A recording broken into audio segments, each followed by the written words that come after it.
For nearly half a century, Jim Slusher has been one of the Midwest's clearest voices on journalism's purpose and public trust. As managing editor for opinion at the Daily Herald, Illinois' third largest daily, he's helped shape not just an editorial page, but a civic dialogue. His long-running column, Letters to Readers, has been giving audiences a rare window into newsroom decision-making for over 25 years, exploring what it means to earn and deserve trust in an age of doubt. Now, with his new book, To Nudge the World, Jim invites readers to reflect on journalism's moral center: truth, transparency, and the shared responsibility between journalists and the communities they serve. And recently, he was honored with the James Craven Freedom of Press Award. Jim, that is a very impressive background. It's good to have you on the program, sir. Well, thank you very much, Mike. You make me sound better than I probably am, but I really appreciate it.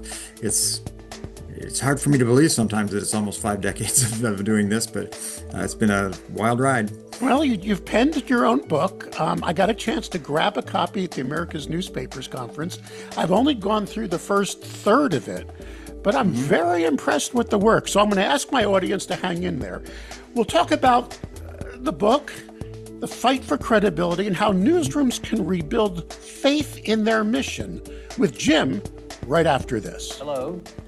My name is Walter Hussman. Our family has been in the news business for over 100 years.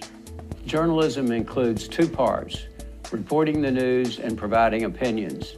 But in recent years, there's been too much opinion appearing in news reporting. This has eroded public trust in news reporting to the lowest level of any U.S. institution. To address this, we started a nonprofit, the Center for Integrity in News Reporting. The Center for Integrity in News Reporting, CFINR, is on a mission to rebuild public trust in journalism, one newsroom and one classroom at a time. We champion the effort to have news organizations and journalism schools create and prominently display their own clear, concise statements of core journalistic values. Learn more by visiting the Center for Integrity and News Reporting site at cfinr.org. Okay, we're back with Jim Slusher, editor, columnist, author, and now media trust evangelist. I'm going to use that term. Your career spans everything from teaching in small-town radio to decades shaping opinion journalism in Chicago's suburbs. You've seen newsrooms evolve from typewriters to AI. You're like me. You remember the days of rumbles of the press. And Absolutely. I don't even know if you remember hot type, but I do. What changes most define how journalism serves its communities today? You know, I think the fundamental activity and mission hasn't really changed that much. If I go back even to the very beginning, when I was doing radio interviews and doing small town journalism in local newspapers with glue pots and typewriters and all those sorts of things. Our job was to go out and talk to people who were making news, who were making our communities better, and translate that to an audience and help people understand what was going on in their community. And I think that's still what we have now. The biggest change, of course, is the mechanism that gets it to them. And since it's now so literally 24 hours and right at your fingertips every second, that changes some of the dynamics, but the basic goal is still the same. Help you understand who your village manager is, who your city council president is, what's happening in the world. Help people know those things. You just got to get it to them differently. I agree with you. I mean, when I teach sales, I always say in the 1600s to sell a cow, you nailed a note to a tree and nothing's changed. We just changed the notes of the trees. Get back to the mission, selling the cow.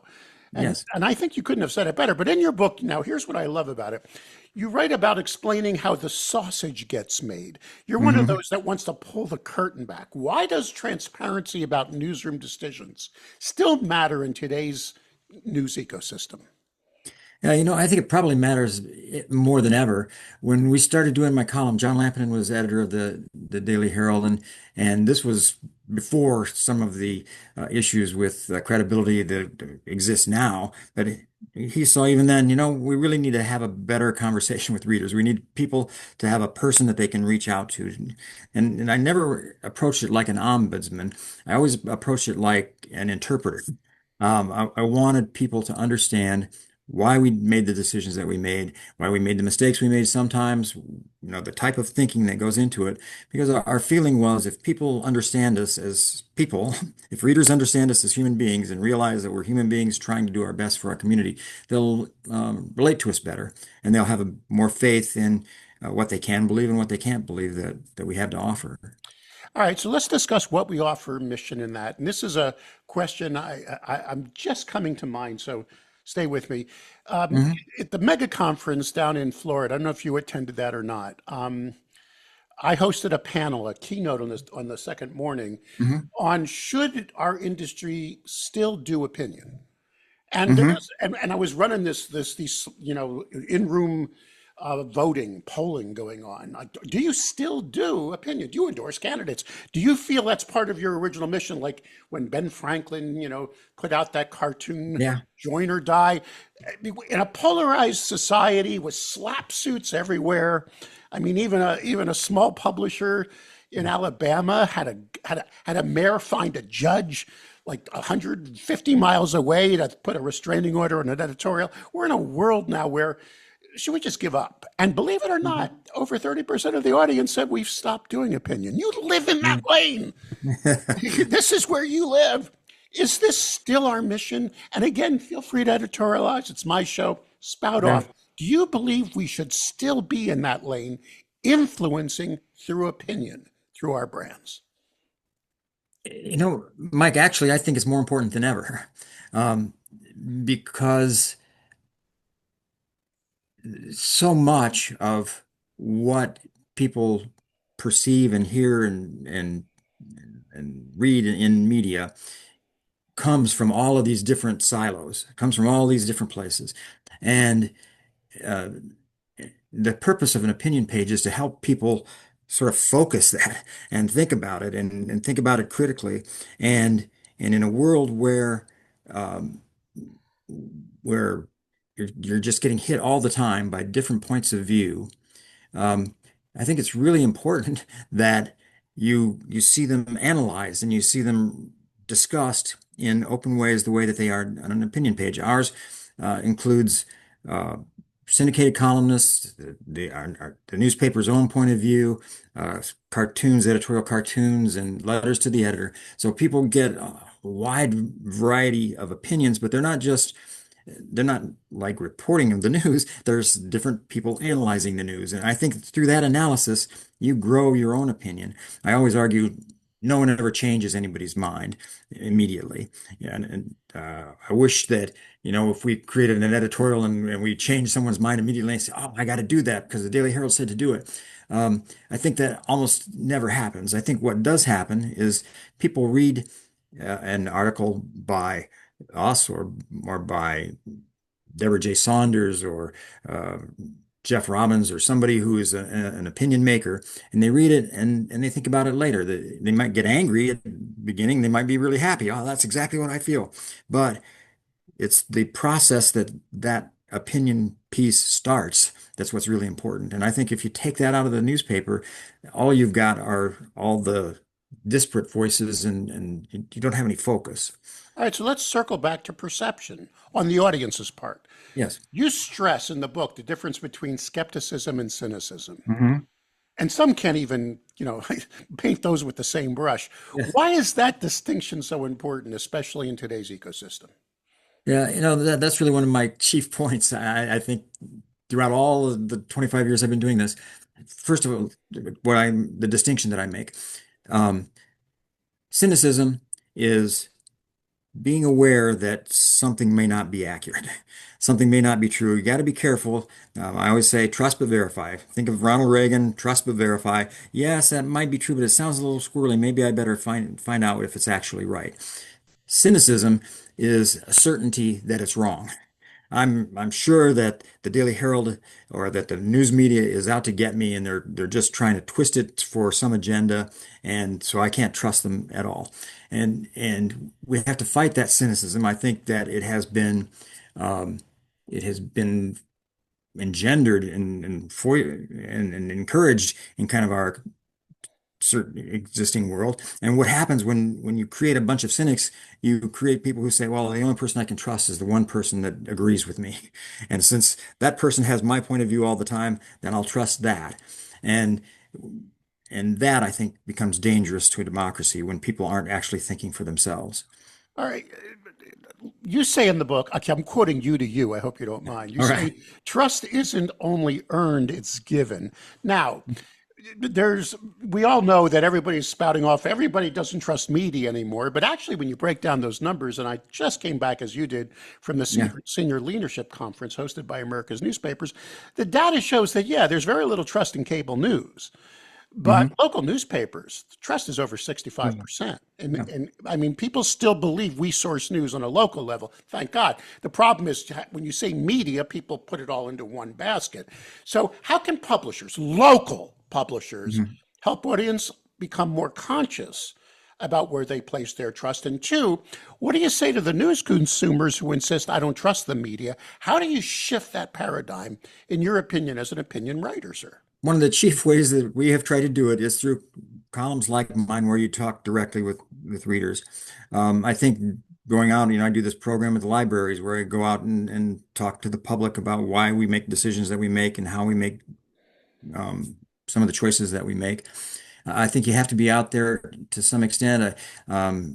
Really, you have to be on Facebook and LinkedIn and TikTok, and you got to start doing a lot more of that sort of thing to help people see who we are and see us talking about the things that we do. I also was very interested when you had some folks from the Center for Integrity in Journalism on this program a few weeks ago, and I met Rufus Friday through that, who's the executive director, and I think the one of the key things that they talk about is presenting a mission statement, or or a Yeah, statement of values, and I think that helping to point that out, and we'll talk about that at the Daily Herald, and is exactly how we should go to do that. But I think that helping people understand what your values are and where they come from, and helping them understand exactly. the big thing is that we're people putting out a newspaper. Of course, we have biases. Of course, we make decisions based on our own lives and opinions, but that doesn't mean we can't still be trusted. It's the Center for Integrity News Reporting, an excellent resource. Yes, And they're yes. our sponsor of this episode. But they not only say you should display that core value statement in front of your audience, you should display it in front of your staff as well. It Yes. becomes like a credo, just to remind people of who we are and our mission. But I want to circle back to those library talks. I was going to get to that, but you flipped the Ah, letter a little early there, Vanna. So, because I was honored to get your deck. See, oh, people may not know this. You not only wrote a book, you're evangelizing on a local level, the whole ecosystem, the whole media world, and you talk about how bias and algorithms shape what people see.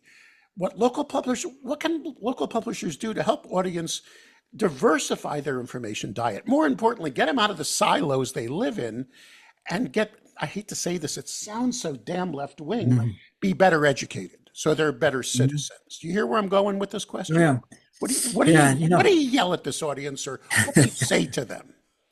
That's such a rough question to answer in some ways, because I hear often, the critics of the media are constantly telling me, I want to see the truth. I want to see the whole story. But then when you give them the other side, they don't want to hear that.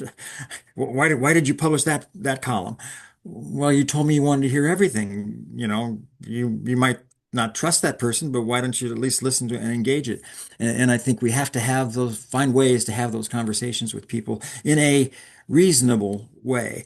The scary thing about social media to me is too often people can hide behind the screen, and you don't know who they are or what they are, and it's so easy. Even in newspapers, it's always easier to be a critic and complain when people aren't really seeing you. You just write, and all your visceral energy comes spewing out. But if you're actually talking to somebody face to face, it's much harder to be uncivil. It's much harder to be discourteous and not really listen to that person. And I think we've got to find ways that through Facebook, perhaps through TikTok to some extent, in these Evangelize. methods. Yeah. I mean, get out there. I mean, and that's, by the way, we'll report on that at ENP. The more local news media properties interface with their audience, Yes. the more they're trusted and the more everything grows: audience, revenue, Hmm. trust. It's an amazing, rather than sitting behind the ivory desk, get out there. All right, so Yeah. now I mean, we only have so many minutes because we got to Sure. keep this to 20 minutes or less. Let's do the book plug now, okay? If Oh, okay. for the Thank you. Johnny Carson show, we can finally get to it. To Nudge the World is the name of the book. If anyone trips over this vodcast on a podcast platform, head to editorandpublisher.com/vodcast. Find this episode. We'll have a link to the book. It's published by Elkhurst Press. Is that correct, sir? Is Yes. that where? Eckhurstpress.com. Yes. Okay, but they can also just Google it because it's out there on Yeah. Amazon and other Mhm. places. To Nudge the World. The title itself suggests journalism can move the world, but gently. What does Yes. that nudge? I love that word. I mean, it's a great. What does that little nudge look like in today's Yeah. climate, sir? Well, I took that line. It's from a Tom Stoppard play in which he says words are magical things.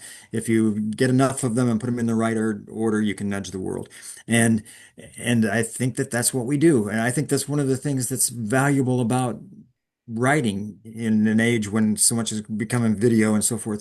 I think if you talk to people reasonably. And I think if we're trying to push each other all around, the world never changes. We've been pushing around each other for 2,000 years, and look where we are. We're really not much better than we ever were. But if we can respect each other, talk to each other normally, and say, hey, take a look at this. I know maybe you're skeptical. That's okay, but just take a look. And if we talk as reasonable people, nudging gently, I think we can push people in directions where they eventually find that, oh, I'm a lot farther away from where I used to be than I was, and and maybe I need to be nudged as well, and maybe they nudge me back, and that I think in that kind of interaction, uh, we make a better All world. right, but we got to move on, and I want to get to the Yeah. future with you now because, and by the way, again, the book is great. We'll have a link Oh, to thank it. you. You go find it. Just type it in, the To Nudge the World, and you're going to find this really amazing look, like if I may say, under the hood, and Oh, thank you. explaining how the op-ed world can affect the brand.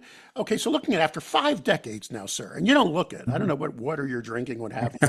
I'm getting older and fatter. You were ziplining, I heard, out in Oh, Colorado between yeah. breaks. After 5 decades in journalism, do you have hope for the next five? Yes, I do. I have to admit, as you get older, you get a little bit more grizzled and you kind of wonder what's happening with these kids today. But a lot of that I think is because I don't understand it. One of the things that I point out in my presentation is people today complain about, look what the media is today. It used to be Walter Cronkite and you could trust everything and it was wonderful, beautiful world. And the founders didn't intend all of this. And I go back, one of my first things in my presentation is to show how news people handled Thomas Jefferson in the early days, and it was really like the internet on print. People could say whatever they wanted. The old statement is, "You have freedom of the press as long as you own one." And nowadays, everybody owns one, and it was almost true then. If you could read or write, you got a press, and you could say whatever you wanted, and it was really kind of a Wild West environment. But look what it produced. It produced this wonderful country that we have, and people lived through it, and people were strong enough that they got over it, and they learned what they could trust and what they couldn't trust. And I think that's one of the magical things about our democracy and who we are. I think AI is scary as hell, but it also is something that good people are going to find ways to use in positive ways as well as negative, and that's what helps us grow. Jim Slusher, managing editor for opinion at the Daily Herald, the third largest daily in your state, author of To Nudge the World. I urge the audience to to download a copy as quickly as you can. It's just insightful, and it's also a fun read. Jim, you'll stay in touch with us. We wish you well, and thank you for finding the time in your busy world to pen this great work. We appreciate you. That's my pleasure. Thanks for having me, Mike. It's really an honor. Thank you.